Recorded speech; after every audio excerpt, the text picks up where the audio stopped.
일어났다 잠드네. 네. 자, 우리 같이 말씀 보도록 하겠습니다. 마태복음 20장 6절과 7절 말씀이에요. 우리 위에 키즈 아이들 지금 막 찬양하면서 성경학교 가는데 아이들 너무 좋아하더라고요. 네. 자, 마태복음 20장 6절과 7절 말씀 우리 같이 한 목소리 읽어볼까요? 시작. 제 12회 시에도 나가보니 서 있는 사람들이 또 있는지라 이르되 너희는 어찌하여 종일토록 놀고 여기 서 있느냐 이르되 우리를 품꾼으로 쓰는 자가 없음이니이다 이르되 너희도 포도원에 들어가라 하니라. 아멘. 자, 우리 말씀 좀 볼까요? 자, 시작. 네. 근데 이거는 뭘까요? 물음표여야 되는 건데, 그죠? 이거 하려면 2개라던가.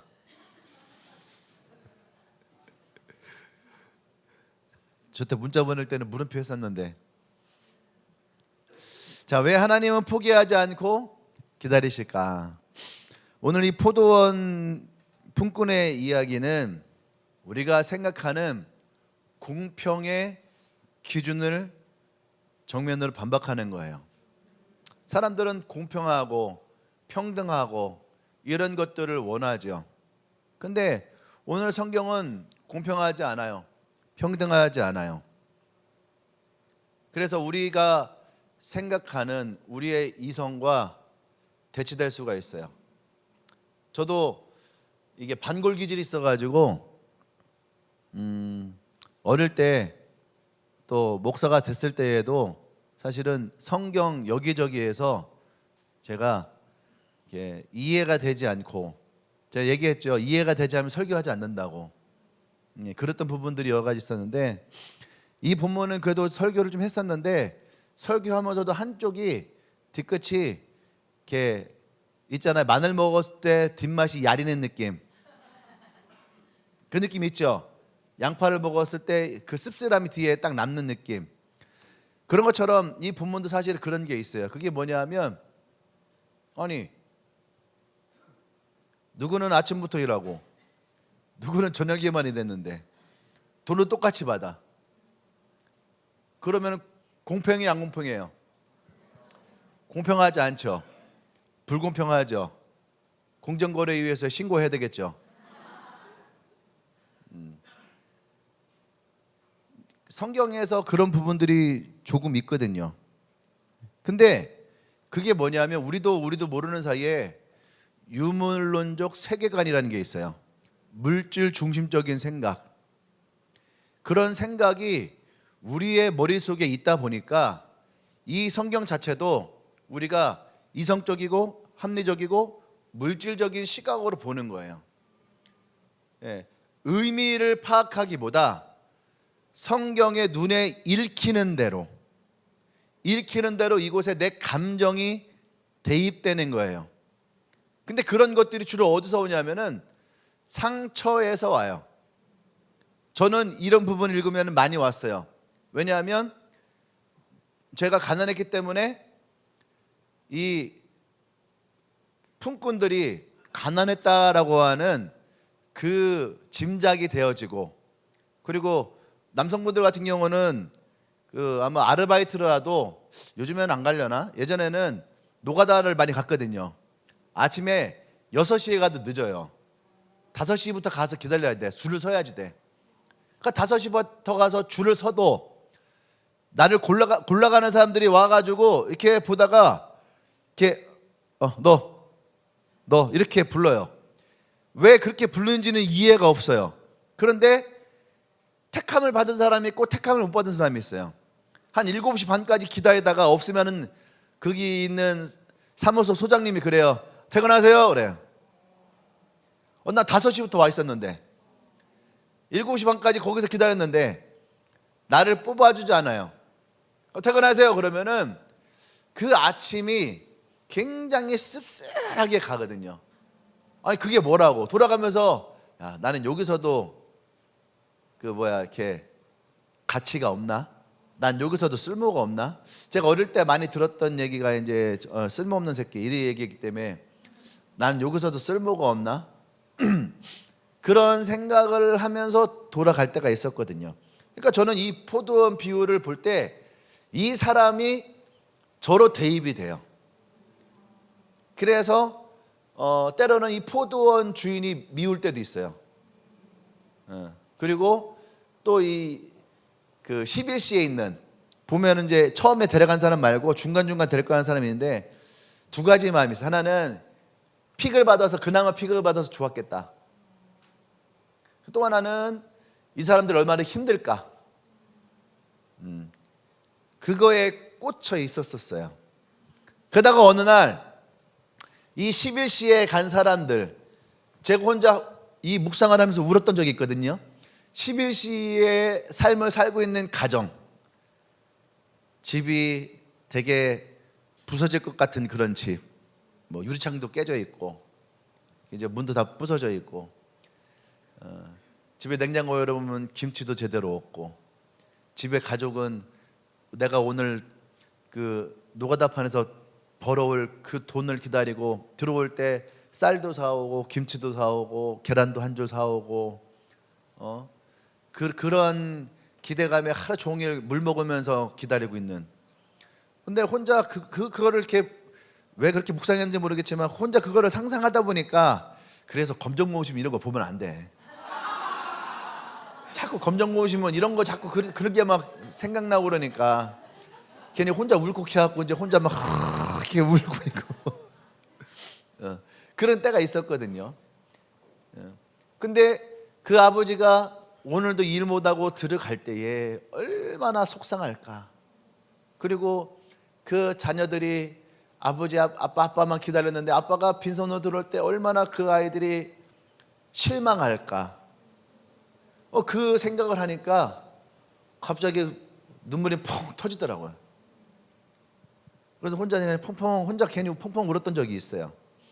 근데 그때 예수님의 음성이 그때 들리는 거예요. 그래서 내가 그 사람을 불렀지 않니?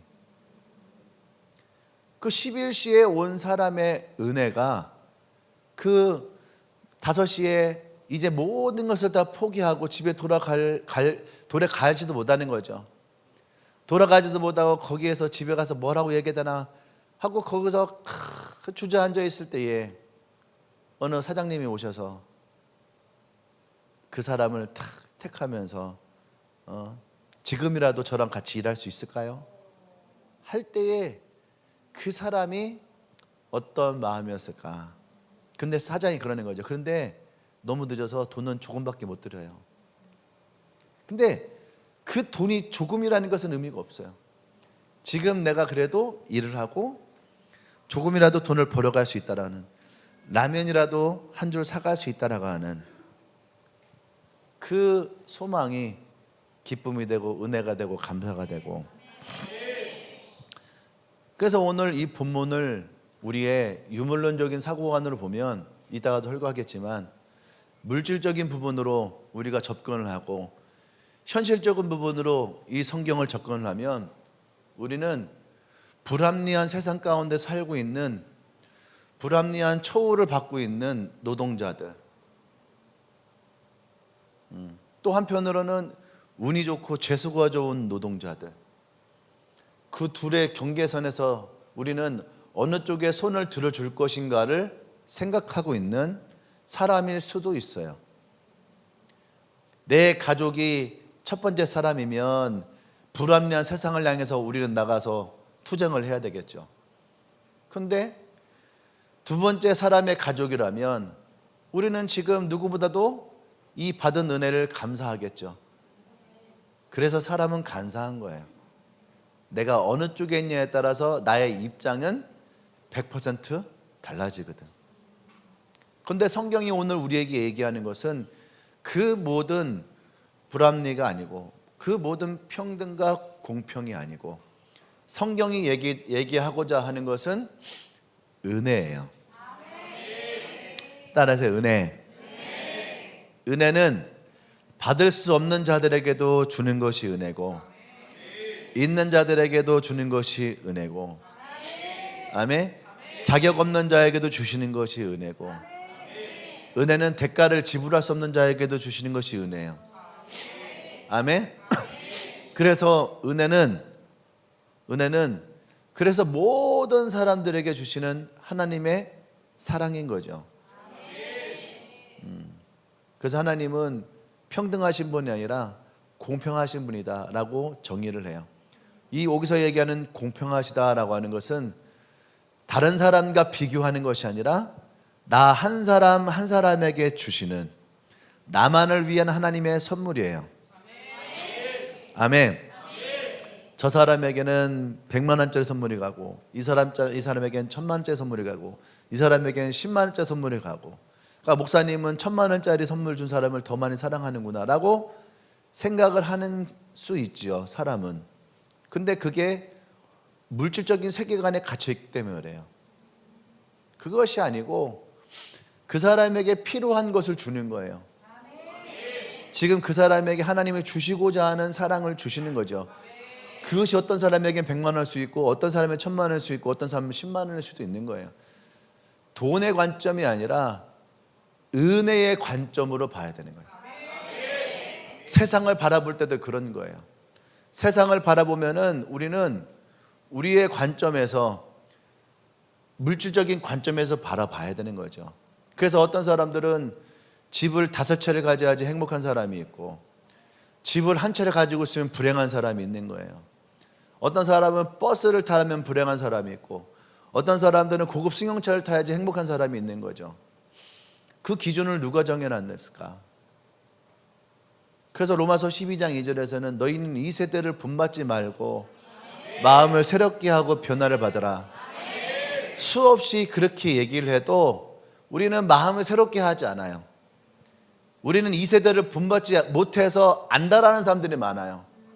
그러니까 하나님의 선하시고 기뻐하시고 온전한 뜻이 관심이 없어요.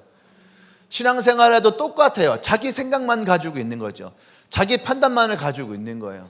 자기에게 유리한 것만을 생각하는 거예요. 그래서 은혜를 못 받아요. 은혜가 와도 나의 사고에서 이 은혜가 내 마음으로 가지 않는 거예요. 왜요?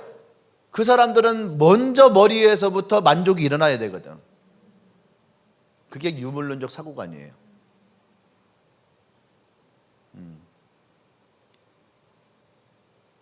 그런 사람들 특징이 뭐예요?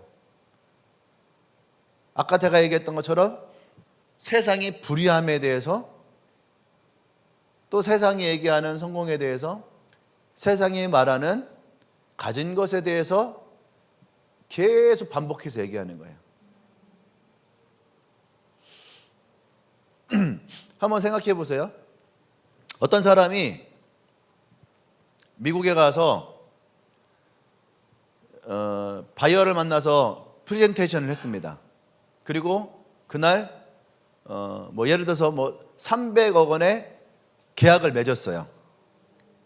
일주일 동안 프레젠테이션을 하고 300억 원의 계약을 맺고, 그리고 이 사람이 3주 동안 미국에서 휴가를 즐기다 왔어요. 두 번째 사람은 하루에 일을 3가지를 합니다. 편의점 알바를 하고, 대리운전을 하고, 식당 청소를 하고. 그래서 하루에 3시간에서 4시간밖에 자지 않는 사람이에요. 질문이 뭐냐 하면, 어떤 사람이 이 나라와 민족을 위해서 열심히 살아가는 사람일까? 아까 얘기했던 유물론적 세계관을 가진 사람들은 두 번째 사람을 택해요. 왜 그래요?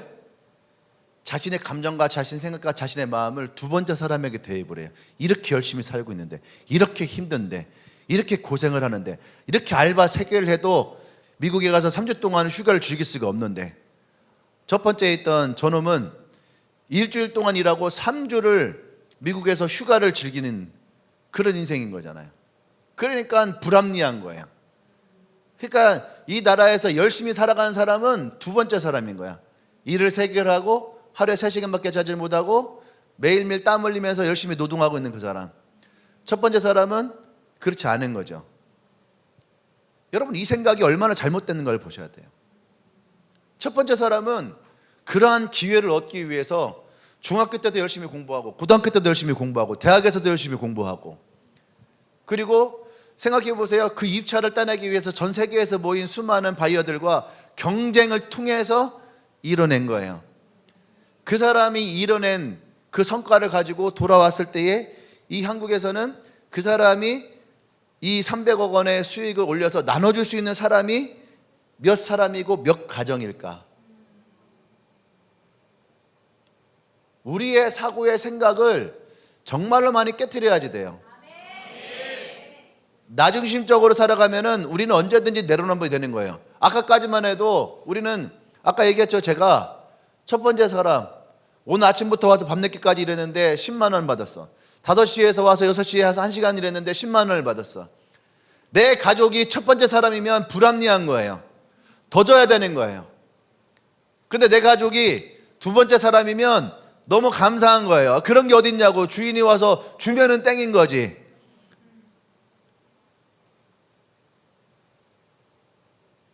우리는 이 사고를 깨트려야지 돼요. 아멘? 첫 번째가 옳으냐 두 번째가 옳으냐가 아니에요. 성경은 첫 번째를 말하는 것도 아니고 두 번째를 말하는 것도 아니에요. 8시간 일하고 10만 원 받은 것이 정의냐, 5시 와서 6시간에서 1시간 일하는 것에 대해서 베푼 것이 정의냐, 그 정의를 얘기하는 것이, 하나님의 정의는 그것이 아니에요. 우리는 이 세대를 본받지 말아야 되는데 자꾸 이 세대에다가 잣대를 갖다 놓고 이 세대의 잣대를 가지고 자꾸 하나님을 판단하고 이 세대의 잣대를 갖다 놓고서 자꾸 우리의 신앙을 판단하는 거죠. 이건 잘못된 거예요. 왜? 잣대 자체가 잘못됐으니까. 아멘? 그러면 성경은 불합리하고 성경은 이해가 되지 않고 하나님은 불의하신 분이 되어지는 거예요. 두 번째를 갖다 놓으면은 어떤 현상이 생깁니까? 성실한 거 필요가 없는 거예요. 신실한 것 필요 없는 거예요. 열심히 사는 거 필요 없는 거예요. 그 유행만 바라는 거예요. 마치 기독교인들은 하나님께 기도하면은 하나님의 기도를 뚝 들어주시는 도깨비의 방망이처럼, 기독교인들은 하나님의 기도를 주시니까 쟤는 열심히 일하지도 않고 열심히 공부하지 않아도 합격하고 돈 벌고 성공하고 이런 것만 기대하는 사람인 것처럼 여겨지게 만드는 거. 그 기독교인은 다 기복신앙인 것처럼 여겨지는 거. 이거 잘못된 거예요. 우리가 성경을 발만 걸쳐 놓으니까 이러는 거예요. 그 속에 들어가야 돼요. 아멘. 얘기했잖아요. 이거 포도는 비유라고. 천국은 마치 품꾼을 얻어 포도원에 들여보내려고 하는 이른 아침에 나간 주인과 같으니. 비유라는 거예요. 비유. 무슨 비유입니까? 모든 사람들을 다 천국에 들여보내고 싶은 하나님 아버지의 마음. 근데 우리의 마음이 이 세상을 본받고 있으면 이 하나님 나라의 비유도 우리는 세상 나라의 비유를 갖다 놓기 때문에 이해가 되지 않아요. 천국이라는 거는 알아요. 근데 천국은 아는데 여러분들이 천국의 기쁨을 누릴 수가 없는 거예요. 한번 스스로가 얘기해 보세요. 생각해 보세요. 내가 지금 하나님의 이 천국을 기뻐하고 소망하고 감사하고 있는가? 그냥 그래, 천국 얘기, 나중에 죽으면 재수 좋으면 천국 들어갈 수 있겠지, 천국 못 들어가면 뭐 어쩔 수 없는 거겠지. 여러분, 이렇게 생각하는 것 자체가 내 안에 이 사고가 잘못되어 있는 거예요. 인정하시길 바랍니다. 옆 사람에게 한번 얘기해 보세요. 인정하지 못하면 천국 소망이 없는 거야. 그런데 인정하면 천국 소망이 있는 거야. 그래서 여러분, 내가 천국으로 기뻐하느냐, 기뻐하는 사람들은요 이 은혜가 있어요. 근데 천국으로 기뻐하지 않으면은, 잘 드세요, 기쁨을 세상에서 찾아요. 내가 얼마나 좋은 옷을 입었냐, 내가 새 옷을 입어서가 아니라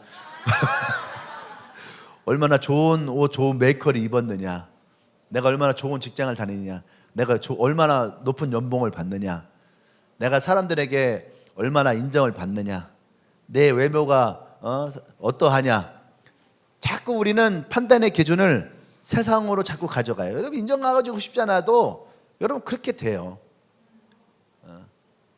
자꾸 마음 안에서도 자꾸 다른 생각이 들 수밖에 없어요. 그것이 성경에서 얘기하고 있는 빈틈이에요. 빈틈. 사단이 틈타게 하는 빈틈. 왜? 하나님의 선하시고 기뻐하시고 온전한 뜻의 잣대를 대지 못하게 하거든. 이 잣대를 대지 못하면 사실은 내 신앙의 상태가 어떠한지를 내 스스로가 잘 몰라요. 그러니까 우리는 어루짐작해요. 어떻게? 좋은 것처럼, 괜찮은 것처럼. 마치 여러분들이 카드를 사용하는데 여러분들이 가계부를 쓰지 않으면 여러분들이 카드 쓰면서 생각을 하죠. 어떻게 생각합니까? 덜 썼다고 생각해요. 그리고 카드 명세서 딱 나오면 왜 이렇게 많이 나왔지? 저도 매달 그렇게 얘기를 해요. 왜 이렇게 많이 나왔지? 별로 쓴 거 없는데 머리에서는 망상을 일으켜요. 얼마 쓰지 않은 것처럼. 그리고 내가 쓴 거에 대해서 되게 관대해요. 4,900원짜리 음료를 마셨다. 그러면 4,000원대로 계산을 합니다. 89,000원짜리를 썼다. 그럼 8만원대로 계산을 해요. 또 잘 봐요. 18만원대랑 13만원대는 달라요. 18만원대를 쓰면은 15만원대로 계산을 하고 13만원대를 계산하면 10만원대로 계산을 해요. 그래서 항상 내 생각보다 몇십만원이 덜 나와. 그래서 명세서를 보면 어떻게 해요? 내가 쓴 것보다 더 나온 거야. 그래서 꼼꼼히 찾아보죠. 그죠? 커피숍 먹었지. 맞아. 레스토랑 그래 파스타 먹었어. 아 이게 18,000원을 했었네. 난 13,000원 한 줄 알았었는데. 신발 이게 신발이 비쌌네. 살 때는 몰랐는데 왜? 이쁘니까 샀잖아. 잃어버린 내 새끼를 찾아온 것처럼. 그죠? 이렇게 몇 가지만 따져도 어떻게 해요? 금방 몇십만 원은 불어나요. 근데 우리의 망상이에요. 망상. 그런 것처럼 여러분 어느 날 천국이 우리 가운데에 도래했을 때에 그때 과연 우리는 이 망상에서 벗어나 있는 상태일까? 아니면 여전히 그 망상 가운데에 살아가고 있었을까?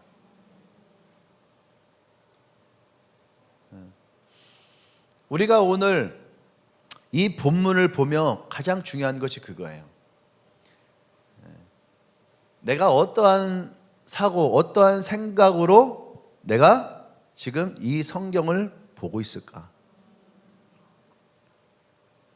옆 사람에게 다시 한번 하세요. 망상을 빨리 깨트리자. 망상을 빨리 깨트릴수록 여러분 이 땅에서 우리는 하나님 주시는 천국의 기쁨을 누릴 수가 있어요. 망상을 깨트리지 않으면 우리 이 땅에서도 계속 천국이 우리 가운데 임했지만 여전히 세상 속에서 치열하게 우리는 전쟁을 벌이고 가야 됩니다. 선택은 여러분 몫이에요. 그런데 이제 설교 시작해야 돼요. 그런데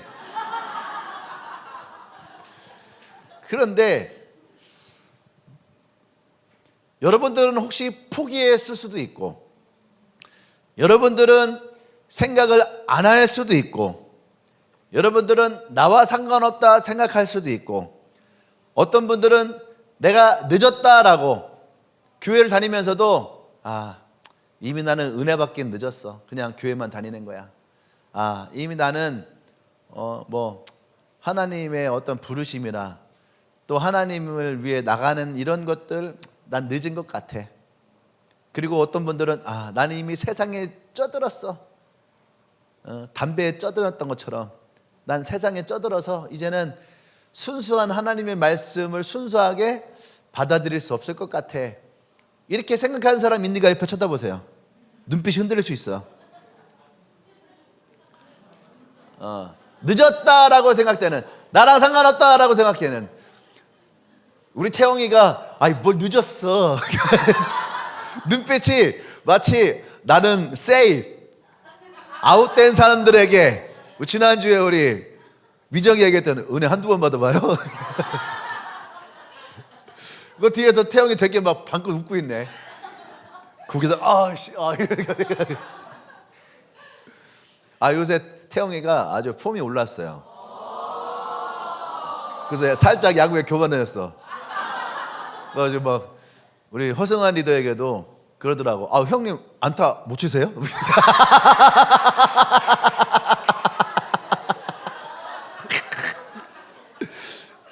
지난주에 우리 태영이 3루타 쳤거든. 그 전중간에 MVP 받았지. MVP 수비를 기가 막히게 했어요. 안타도 치고. 근데 지난주에 편이 갈라졌거든. 근데 허승환 리더에게 형님 안타 못 치세요? 둘이 또 유니폼 입고 있으면 닮았어. 네.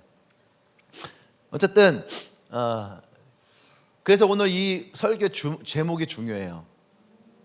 그래서 여러분 왜 하나님 포기하지 않으시느냐. 옆 사람에게 얘기하세요. 너를 기다리시는 거야. 너를 포기하지 않으셔. 아멘. 뭐 이 은혜면 끝났다 그냥. 이거면 된 것 같아요. 네. 우리는 자꾸 생각에 그런 분들 제가 많이 봤거든요. 목사님 저는 늦었어요. 이런 분들을 참 많이 있어요. 저는 늦었어요. 그리고 또 어떤 분들은 그래요. 저는 이미 한번 그런 은혜를 경험했는데 좀 노력해봤지만 다시 그 예전과 같은 은혜가 잘 일어나지 않습니다. 그런 분들도 있어요. 근데 왜 하나님은 포기하지 않았는데 나는 포기했다라고 얘기를 할까? 그게 잘못된 거예요. 그 신앙 자체가 내가 나를 주인 삼은 거예요. 근데 우리의 신앙의 고백은 예수님이 나의 주인이시거든요. 구원은 내게 있지 않아요. 구원은 하나님에게 있는 거예요. 이 초점이 바뀌니까, 이 생각이 바뀌니까 그래요. 그래서 오늘 이 기다림의 끝에 우리에게 주시는 하나님의 은혜가 어떤 것인가 여러분들이 소망하길 바랍니다. 특별히 우리가 지금 블레싱 폼이 지난 한 주 했죠. 어떤 분이 그런 얘기를 하더라고요. 기도를 너무 열심히 하다가 가니까 아침에 일어날 때 몸이 알벤 것처럼 뻐근하다고 막 힘줘서 막 기도하니까. 예. 아마 이번 주는 좀 다를 겁니다. 한 주 지났으니까. 이번 주 한 주. 그래서 오늘 설교 제목이 그거예요. 왜 하나님은 포기하지 않고 기다리실까? 옆 사람에게 너 기다리고 있는 거야. 네가 기도하라 안 나오니까. 너 기다리고 있는 거야. 한 번 더 얘기하세요. 하나님은 절대 포기하지 않아. 너 나올 때까지 할 거야. 이렇게도 안 나온 사람들은 오늘 남은 2026년 재수 없게 바랍니다. 엄청 없어라 재수. 지나가다 막 개똥 밟는 거는 실 신고 가다가 막 딱 지나가다 거기에 그냥 딱 꽂혀가지고 부러지고 타이어 그냥 빵꾸 나고 막. 내가 사고라는 말을 안 할게. 타이어 빵꾸 나고. 카드값도 내가 생각한 것보다 2배 이상 나와라.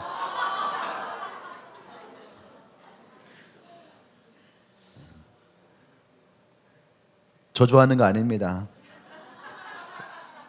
포기하지 않는 하나님의 마음을 전하시는 거예요.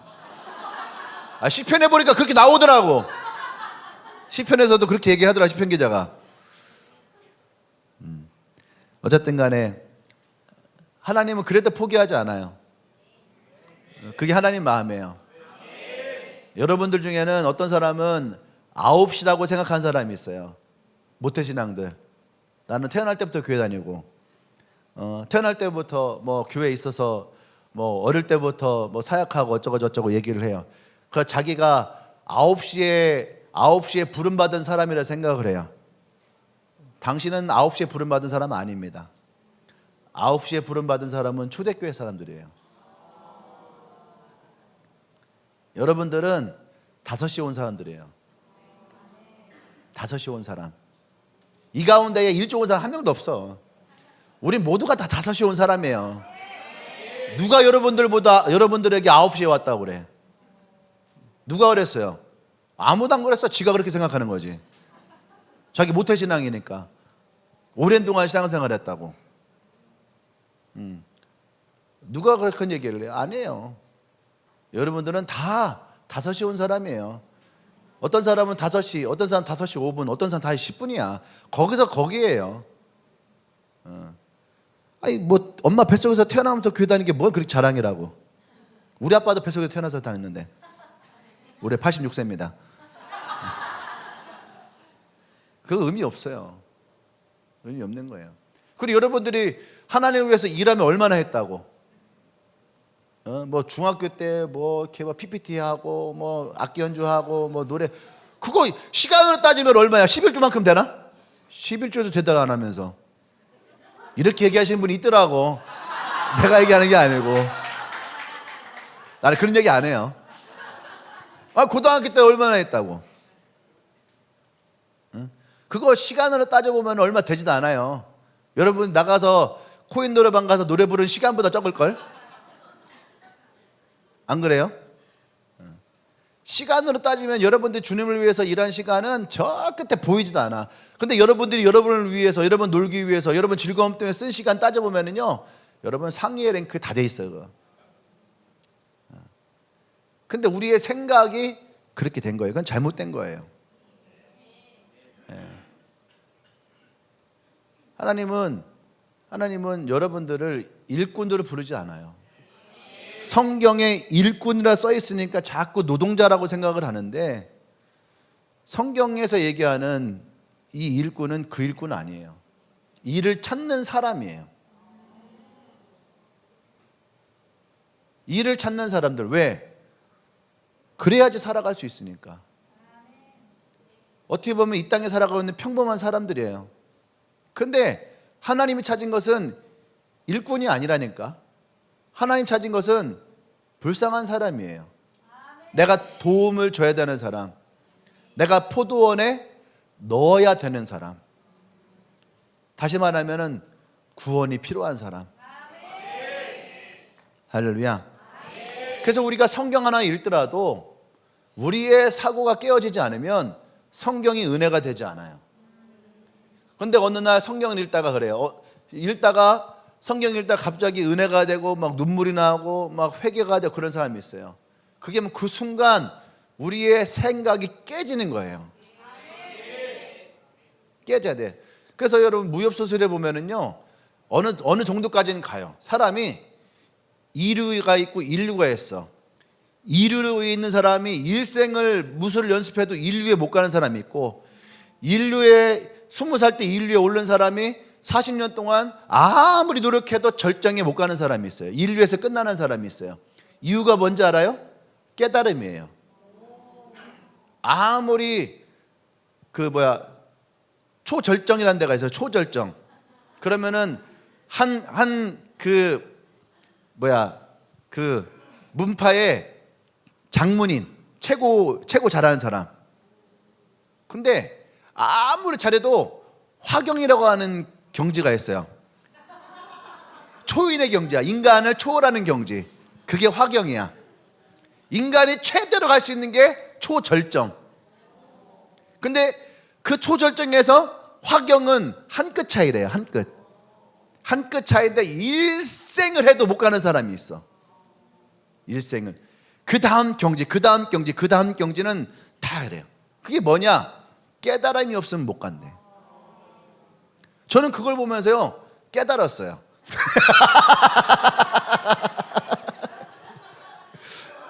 그 뭘 깨달았냐면은, 내 노력만으로는 안 되는 거구나. 하나님의 은혜가 있어야 되는구나. 책은 여러분 모든 책이 다 쓸모가 있어. 옛날 누가 했다? 이어령 교수님이 그랬나? 만화책에 진리가 있고 만화책에 인생이 있다.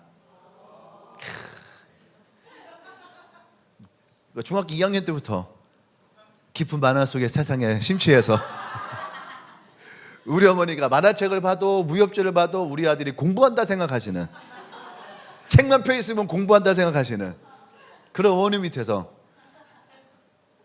그때 깨달았어요.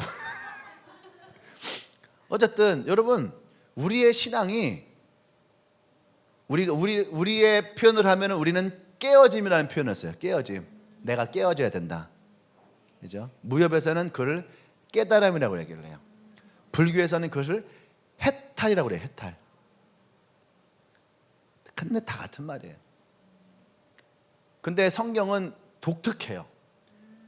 깨달음, 뭐 깨어짐, 이런 부분을 성경에는 독특하게 다른 말로 해요. 그것이 뭐냐면 하나님의 은혜예요. 하나님의 은혜 없이 깨달음이 있을 수 없어요. 깨어질 수가 없다라는 거예요. 그러니까 성철 스님이 몇십 년을 면벽 수련을 하면서도 사람들은 모두가 다 그 스님이 해탈할 거라 생각했지만 그 시간이 지난 다음에 고백은 뭐였어요? 내가 인생 헛살았다라는 거예요. 여러분, 인생은 자기 스스로가 이 깨달음의 경지로 올라갈 수가 없다라는 거예요. 번뇌를 벗어날 수가 없어요. 하나님의 은혜는 우리 인생의 고민과 상처와 아픔이 사라지는 것이 아니에요. 사라지는 것이 아니라 은혜를 통해서 치유되어지고, 은혜를 통해서 회복되어지고, 은혜를 통해서 그 상처가 다르게 쓰임받게 되어지는, 다른 인생을 살아가게 헤어지는 하나님의 은혜라는 것이 있는 거죠. 그 성경이 말하는 은혜는 되게 독특한 거예요. 기독교를 싫어했던 사람들이 은혜를 받으면 기독교를 사랑하게 돼. 이거는 아이러니한 거예요. 무신론자가 어느 날 갑자기 하나님을 믿게 되어지는 거. 오늘 성경이 말하는 것이 바로 그런 거예요. 왜요? 하나님은 그런 사람들을 절대로 포기하지 않으시기 때문에. 성경은 그런 사람들을 절대로 포기하지 않아요. 아멘. 그래서 이 주인은 일할 사람을 찾기 위해서 9시에 가고 11시에 가고 1시에 가고 3시에 가고 5시에 간 것이 아니에요. 일할 사람을 찾아간 것이 아니라 주님이 회복시키고 치유하고 도움을 주고 종국에는 그들을 구원해서 이 천국이라는 포도원에 넣기 위해서. 아멘. 이것을 위해서 이 주인은 거리로 나갔다라는 얘기죠. 거리로 나갔다는 말이 무슨 말입니까? 그것이 바로 복음이에요. 복된 소식이에요. 너 아직도 일거리가 없어서 거리에 있지? 내가 너에게 일거리를 주고 싶은데 나랑 같이 가지 않겠니? 이것이 복음이에요. 그 일을 찾기 위해서 그 길거리에서 방황하고 있는 영혼, 그 영혼을 포도원으로 인도하는 것, 그것이 복음이에요. 그의 가정의 복음이고. 할렐루야. 아멘. 그것이 오늘 우리에게 얘기하고 있는 하나님의 기다림이에요. 아멘. 하나님은 쉬지 않고 이러한 사람을 찾고 계십니다. 아멘. 단 한 사람이라도 더 이 포도원에 드리기 위해서. 그래서 너무 늦은 것도 없어요. 나와 상관없는 것도 없어요. 내가 할 수 없는 것도 없고 내가 포기하는 것도 없어요. 왜요? 주님은 여러분들을 포기하지 않기 때문에. 믿으십니까? 옆 사람에 다시 한번 믿음을 선포합시다. 하나님은 당신을 포기한 적이 없습니다. 할렐루야. 아멘. 네.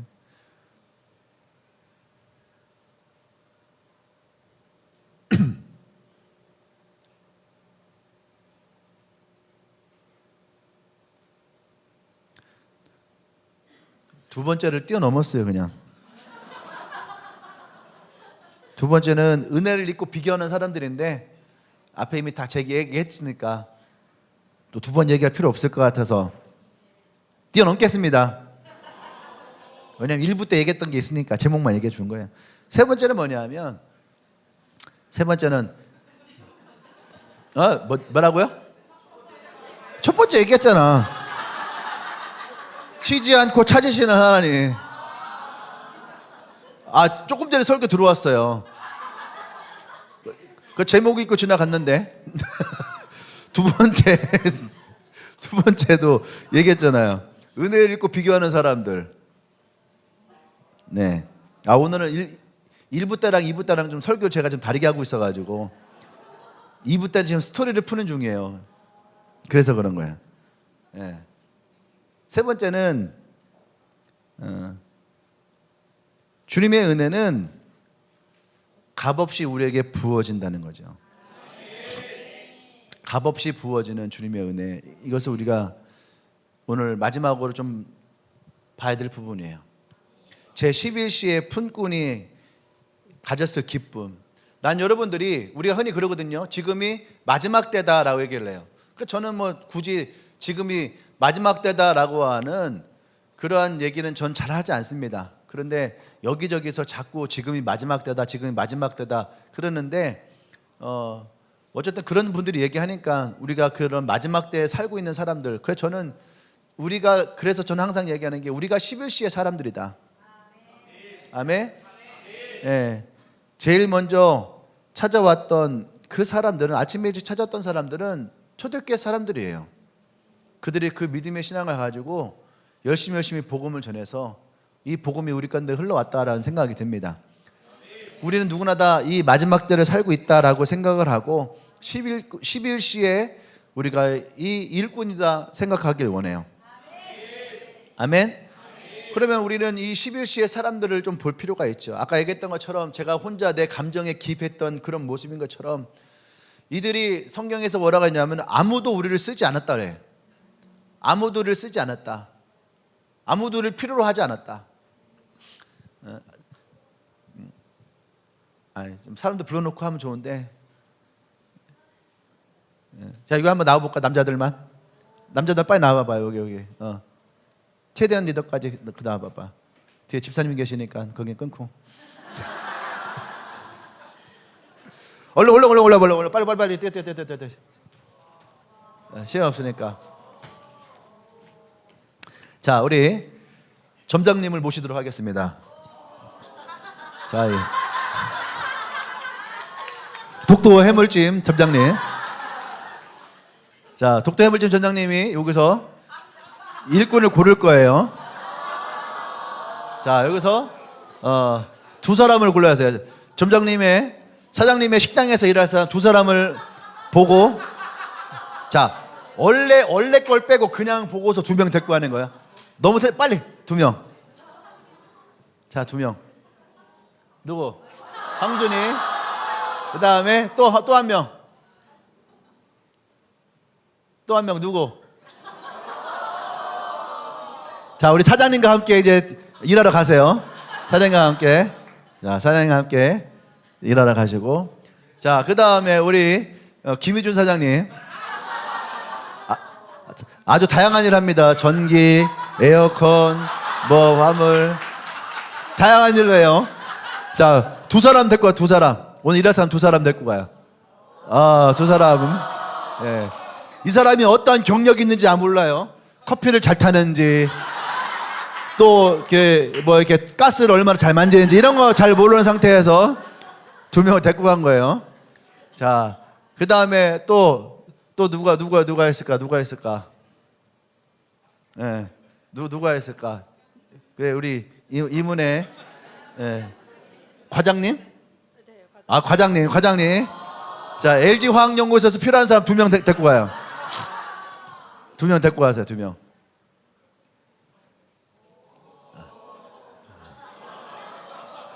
자, 이거 무슨 조합일까? 다이카 골리앗 같은데?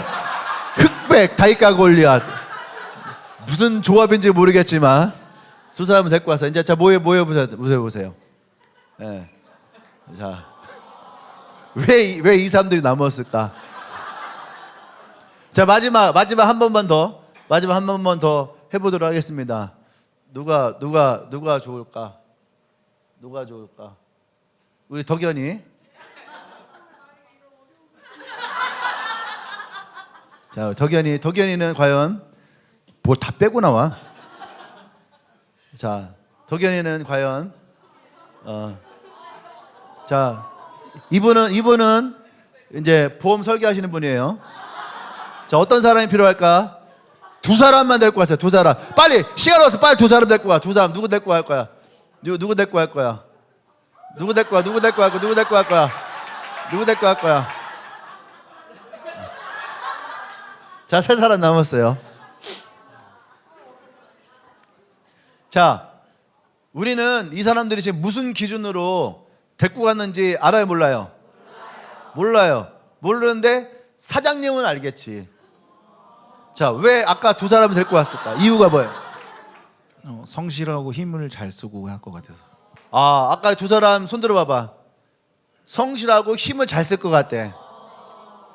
인상만 봐서는 모르는 거야. 네.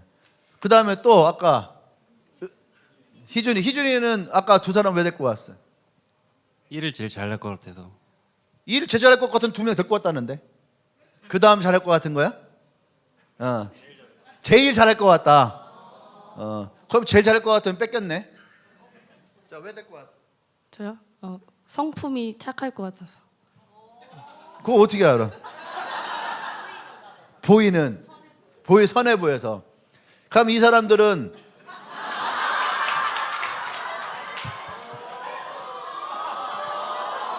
이 사람들은 아까 뭐라고?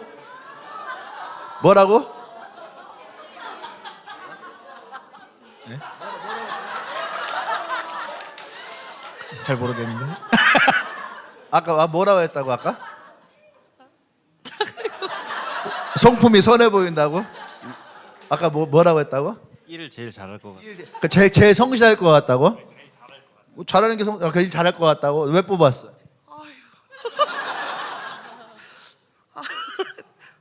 네? 그 말을 잘할 것 같아서. 말을 잘할 것 같아서. 그럼 이 사람들은 말도 잘 못할 것 같고 성실하지 않을 것 같고 성품도 별로일 것 같고. 예. 자, 이게 어떻게 보면은 이제 세상이 바라보는 시각 그대로일 수 있어요.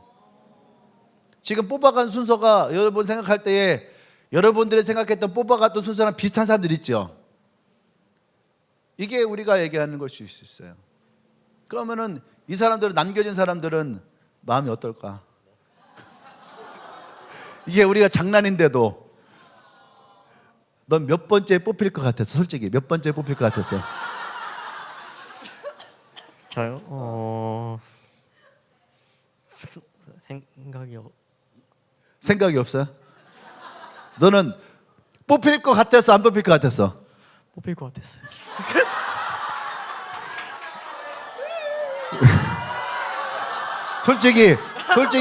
솔직히 나 이 사람이 나 안 뽑아서 상처됐다. 누구? 덕현 쌤.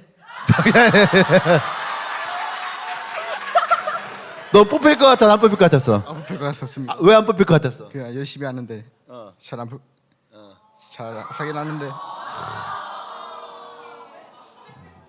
자기는 열심히 하는데 그런데 마음 한쪽에 안 뽑을 것 같았대. 예.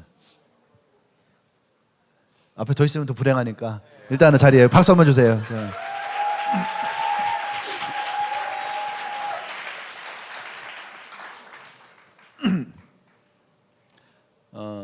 아마 얼굴 표정이 그랬거든요. 이렇게 쳐다보면서 그래도 장난인데도 뽑아주겠지.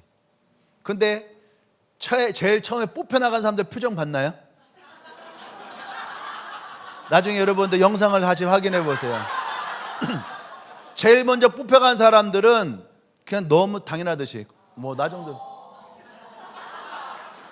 두 번째 뽑혀간 사람들은 살짝 기분 나빴지만 두 번째까지는 그래도 괜찮게 픽을 받은 것 같아. 근데 세 번째부터는 사람들이 표정이 약간씩 달라요. 뽑혀야 되는데 네 번째 덕현이가 올라왔을 때 5명 보셨나요? 다들 뽑아주세요. 나를 뽑아주세요. 근데 덕현이가 마지막 한 명 픽을 딱 했을 때 나머지 세 사람의 표정이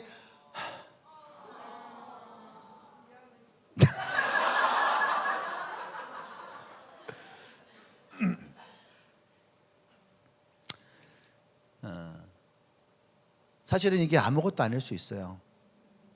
그런데 어쩌면 세상은 이것보다 더 치열할 수도 있겠죠. 세상은 우리는 지금 살짝 보고 가지만 세상은 정말 치열한 사람 하나를 뽑거든요. 문자 하나, 단어 하나까지도 다.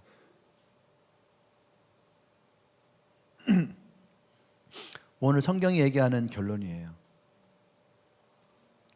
구원은 우리가 얼마나 일찍 왔느냐가 중요하지 않아요. 우리가 얼마나 일을 했는지도 여러분 관계가 없어요. 내가 얼마나 잘났느냐도 아니에요. 내가 얼마나 일을 열심히 해왔느냐도 아니에요. 열심히 모태신앙부터 지금까지 열심히 일한 사람들은 일한 사람들만큼의 은혜가 있고 기쁨이 있고 감사가 있어요. 여러분이 그걸 놓치면 안 되는 거예요.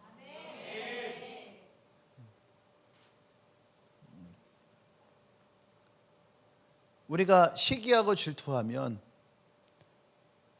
우리는 하나님이 주신 구원의 기쁨을 너무나도 쉽게 잃어버릴 수밖에 없어요.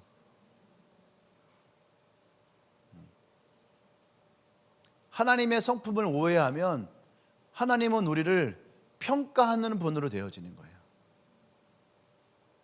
오늘 성경이 우리에게 얘기하는 것이 바로 그거예요. 네가 얼마나 잘났느냐, 네가 얼마나 가졌느냐, 네가 얼마나 일했느냐, 네가 얼마나 일찍 왔느냐, 늦게 왔느냐, 이것이 아니에요. 아멘? 성경은 우리에게 얘기하잖아요. 1시간 노동 때문에 주님이 이 데나리온을 주는 것이 아니에요. 내 것을 가지고 나의 뜻대로 하는 것이 무엇이 잘못이냐라고 주님은 말씀하세요. 주님은 우리에게 오로지 주기를 원하시는 분이에요. 그것이 주님의 선함이고 그것이 주님의 은혜예요. 에베소서 2장에서 말하는 우리가 값을 지불할 수 없는 우리에게 은혜로 선물과 같이 주시는 분, 그 구원이 나와 여러분들에게 있다라는 거죠. 근데 그 하나님은 마치 우리에게 구걸하듯이 포기하지 않고 우리를 기다리시고, 포기하지 않고 우리를 찾아오시고, 포기하지 않고 여러분들을 이 포도원으로 이끌어 가기 원하시는 분. 아멘. 이것이 하나님의 은혜예요. 오늘 이 포도원 비유는 바로 그런 은혜예요. 하나님은 여러분들을 기다리고 있어요. 하나님은 지금도 여러분들을 찾고 계세요. 아멘. 내가 너무 일찍 왔다라는 것도 없는 거죠. 내가 너무 늦게 왔다라는 것도 없는 거예요. 마지막 순간까지도 주님은 포기하지 않고 우리를 기다리시고, 마지막 순간까지도 하나님은 우리를 인내하시고, 하나님은 그 은혜를 나와 여러분들에게 주시기를 원해요. 오늘 예배에 늦으신 분들도 있어요. 어떤 분들은 10시 반에 오신 분들이 있고, 어떤 분들은 10시 50분에 오신 분도 있고, 어떤 분은 11시 10분에 오신 분도 있고, 어떤 분은 11시 반에 오신 분도 있고, 어떤 분은 12시에 오신 분도 있고. 난 여러분들이 이 예배에 언제 몇 시 언제 왔느냐, 난 여러분 그게 중요하지 않아요. 그렇다고 늦게 오라는 얘기는 아니에요.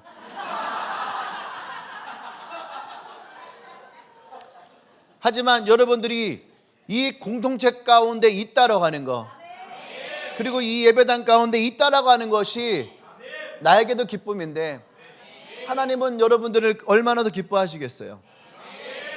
아멘. 우리가 하나님의 공동체 안에 있다라고 하는 것, 그것이 우리에게 기쁨이고, 하나님의 천국에 우리가 거할 수 있다라고 하는 것, 그것이 나와 여러분들에게 기쁨이고 감격이길 원합니다. 하나님은 지금도 우리를 포기하지 않고 기다리세요. 여러분들이 어떠한 문제 가운데 있던 하나님은 지금도 찾고 계세요.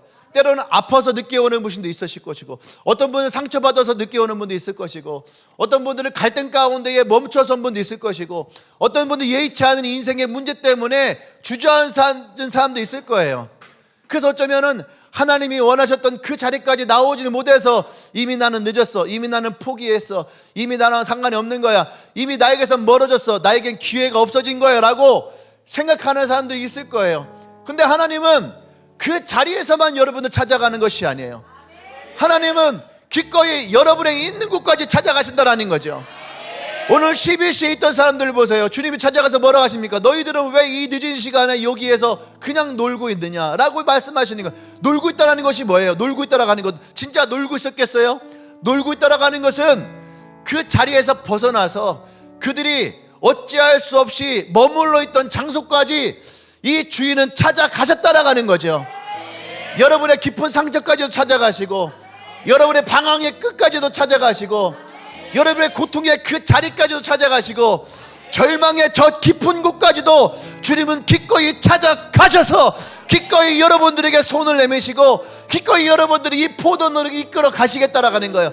여러분들이 9시에 왔던 11시에 왔던 1시에 왔던 3시에 왔던 5시에 왔던 상관없이 주님이 원하시는 것은 우리 모두가 다 주님의 그 포도원에 들어와서 그 기쁨을 누리게 하는 것, 이 구원을 누리게 하는 것. 여러분들이 성경을 몰라도 상관없어요. 이 주인이 여러분들에게 기술을 물어본 것도 아니에요. 자격증을 물어본 것도 아니에요. 여러분의 능력이 얼마인 것을 물어본 것도 아니에요. 성품을 물어본 것도 아니에요. 얼마나 힘을 쓰냐를 물어본 것도 아니에요. 그저 주님은 그곳에 있기 때문에 여러분들을 데리고 오는 거예요. 여러분들에게 자격을 논하지 않아요. 여러분의 성품을 논하지 않아요. 여러분이 얼마나 죄를 졌는가를 논하지 않아요. 여러분이 얼마나 하나님 앞에서 불의한 사람인가를 말하는 것이 아니에요. 주님은 그저 그 앞에 있는 하나님의 백성 한 명이라도 더 그 포도원에 이끌어가길 원하시는 거죠. 그것이 하나님이 오늘 우리에게 말씀하시는 은혜예요. 그래서 주님은 결코 포기하지 않아요. 결코 주님은 지치지 않아요. 결코 주님은 손을 놓지 않아요. 머물러 계시지 않아요. 주님은 지금도 그 한 사람을 위해서 이 길거리에 나오세요. 이 기쁨의 소식을 전하기 위해서 주님은 지금도 그런 사람을 찾고 계세요. 그 사람이 바로 여러분이에요. 우리 함께 기도하십시다.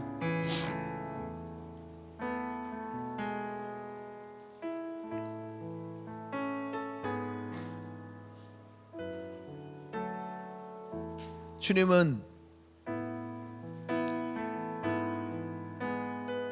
여러분이 어떠해도 상관이 없어요. 은혜를 많이 받았던, 성경을 많이 알았던, 기도를 많이 했었던, 그래서 지금은 기도도 많이 못할 수도 있고 기쁨이 많이 없을 수도 있고 은혜가 많이 없을 수도 있고, 오늘 성경이 말하는 것은 그 모든 것이 다 배제하고 그저 주님의 백성, 주님의 자녀들 그 한 사람 한 사람을 주님은 이 천국으로 초청하기 원하세요. 주님의 포도원으로 초청하기 원하세요. 여러분 가운데에 주저주저하고 갈등하고 정말로 그 포도원에 가고 싶지 않아 라고 하시는 분만 아니라면 난 여러분 모두가 다 주님의 포도원에 들어가기를 원합니다. 의사 기도할 때에 우리가 주님 앞에 좀 감사하기를 원해요. 나는 안 된다 생각하고, 나는 포기했다 생각하고, 나는 쓸모없다 생각하고, 난 늦었다 생각했던 그 순간에도 포기하지 않고 기다리시고 나를 찾으시는 그 주님, 오늘도 그 하나님의 손길을 내게 베풀어 주신 그 주님, 내가 주님의 손잡고 그 포도원에 들어가기를 원합니다. 내가 주님과 함께 그 포도원에 들어가기를 원합니다. 하나님의 그 은혜를 누리기를 원합니다. 내 안에 그 기쁨이 다시 솟아나기를 원합니다. 하나님 나를 인도하여 주시옵소서. 나를 이끌어 주시옵소서. 다시 주님의 그 포도원으로 들어가게 하여 주시옵소서. 우리 주여 한번 외치고 기도합니다.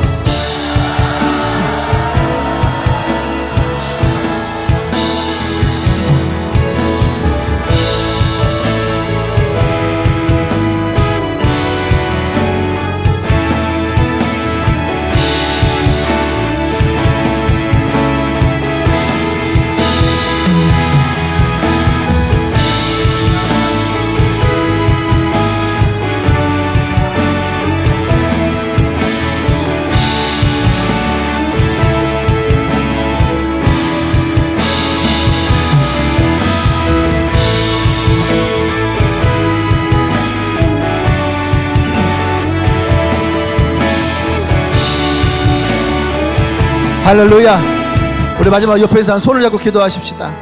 손을 잡는 의미는 뭐냐면 하나님은 결코 당신을 포기하지 않습니다. 그 의미로 손을 잡으세요. 내가 하나님의 손이 되어서 그 사람의 손을 잡고, 하나님은 결코 당신을 포기하지 않습니다. 그 마음을 가지고 이 시간 함께 중보하도록 하겠습니다. 기도합니다.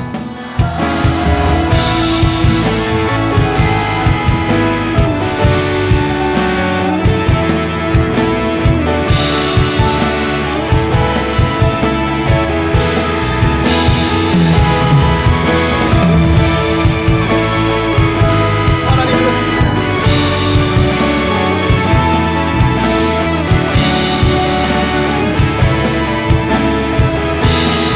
하나님 결코 포기하지 않습니다. 우리 함께 손을 잡고 기도할 때에 하나님 이 손 가운데 하나님의 손길이 느껴지게 하시고 포기하지 않는 그 하나님의 은혜와 그 하나님의 사랑과 찾으심을 아버지 우리 마음 가운데에 동일하게 허락하여 주시옵소서.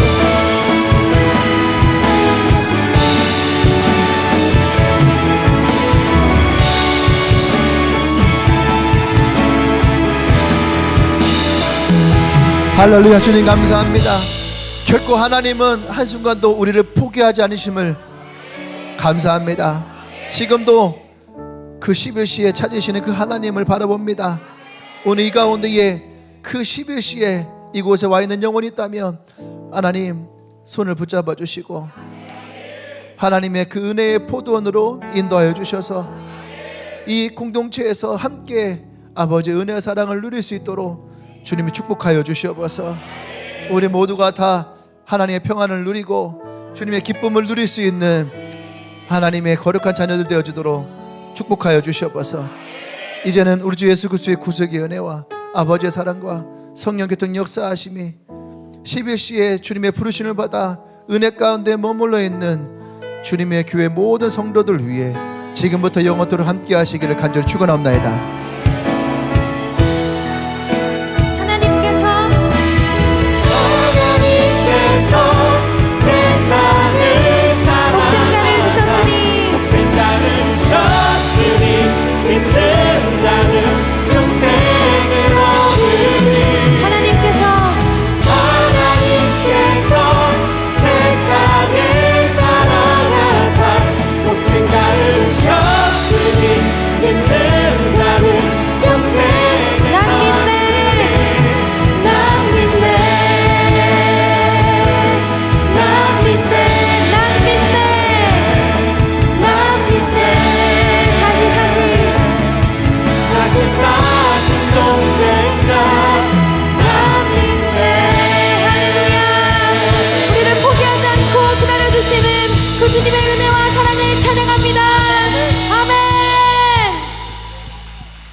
지나고 그가 빛을 발하니 쓰러져가는 우리 영혼 주가 붙잡아 주시리.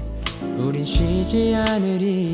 이 길에 끝이 있으니 한 걸음 한 걸음 주와 함께 걸으리. 우리의 걸음이 끝나는 그날 매 순간 함께 하시니 우릴 안아주시리. 더 이상 눈물 없으리. 당신의 그 날 안에서 이제 영원히 주 품 안에서 우리 찬양하겠네. 우리 가는 이 길 세상이 미련하다 해도 우리는 주가 보여주신 그 한 소망 있으니 어둠의 조각조차 그곳에 발들이지 못해. 당신의 나라에 우리 영원히 거하네.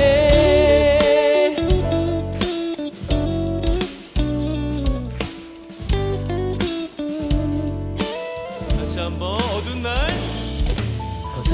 다 지나고 그가 빛을 발하니 쓰러져가는 우리 영혼 주가 붙잡아 주시니 우린 쉬지 않으리. 이 길에 끝이 있으니 한 걸음 한 걸음 주와 함께 걸으리. 우리의 걸음이 끝나는 그날 매 순간 함께 하시니 우릴 안아주시리. 더 이상 눈물 없으리. 당신의 그 날 안에서 이제 영원히 주 품 안에 찬양하리